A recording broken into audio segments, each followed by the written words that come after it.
Let me just say this, there's going to be a lot of temperature talk today, and it starts right here with the temperatures as we get out the door. It's 31 degrees right now in Smithfield, 34 in Providence, 34 in New Bedford, same thing in Newport, and 35 in Westerly. You might be saying, well, that doesn't seem awful for this time of year, and you're right, we're not far from average. We'll go over those numbers in just a second, but it feels like the 20s as we step out the door. So moral of this story is make sure that you have an extra layer heading out. It's going to feel chilly. It's going to feel raw and windy on this Veterans Day. Thank you, by the way, to all who've served, not just today, but every day. But let's talk about the numbers, the averages for a day like this. Average high is 55 degrees.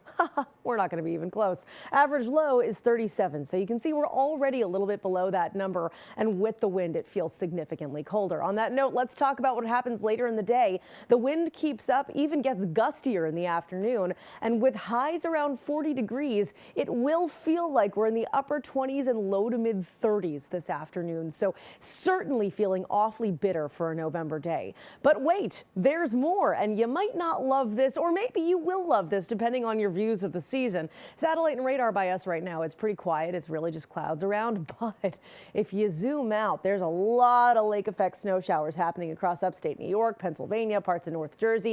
And I do think some of these lake effect snow showers will move into western Massachusetts, out toward the Berkshires, even as you're heading into western Connecticut. And one or two little flurries might just make it out towards us. I'm not expecting anything big or wild here, but if you see a snowflake or two, don't be surprised. Here's the summary of the day. Breezy and cold. Again, highs around 40, feeling more like 30 to 35 for most of the afternoon, and a flurry is not out of the question. But how long does this keep up? Well, as we move into tonight, that chance of a flurry goes down pretty significantly as the winds start to die down a little bit. Still pretty breezy, just not as much as what we're seeing in the middle of the day. Temperatures in the low to mid 30s, so still below average, but not too dramatic. We're talking about a 5-degree difference rather than, let's say, 15 degrees like the highs today. But there is another system coming our way. This one's super quick. It's not going to do anything too big for us, but let's go through it as we move through Tuesday night into Wednesday morning. You'll notice a couple of showers possible, especially for the south coast, parts of South County, as we get out toward parts of Newport County as well, a shower or two. Most of the day stays dry, somewhat cloudy and gray, but that's about it. Again, this is really quick hitting, just a small area of energy.